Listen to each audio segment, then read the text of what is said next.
Una sa ating mga balita, target ng Department of Education na i-update ang School Violence Protocol. Kasunod yan ng shooting incident sa paaralan sa Tacloban City. At para hindi na maulit ang insidente, ipinag-utos ng DepEd ang mas mahigpit na seguridad sa mga eskwelahan. Si Eliza Insigne nakatutok.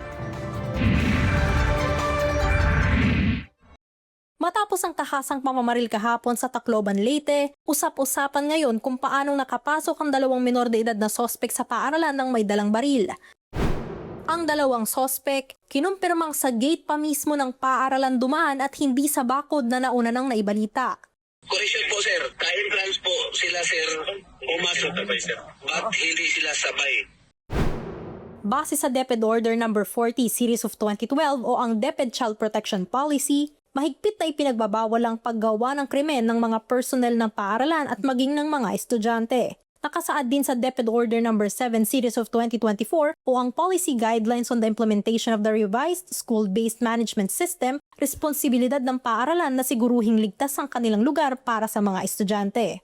Nakalagay din dito na para masiguro ang kaligtasan, kailangang inspeksyonin ang mga gamit ng mga mag-aaral at personnel bago pumasok sa pasilidad. Ipinagbabawal din ang pagdadala ng mga armas gaya ng baril.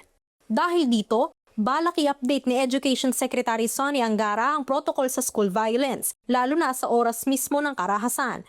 I think what we have now is yung protocol which we never had before. Yung protocol kapag may namamaril na. So, it's something we never thought was applicable pero meron palang ganyan protocol si Sec Ted Herbosa ang nagsabi sa akin.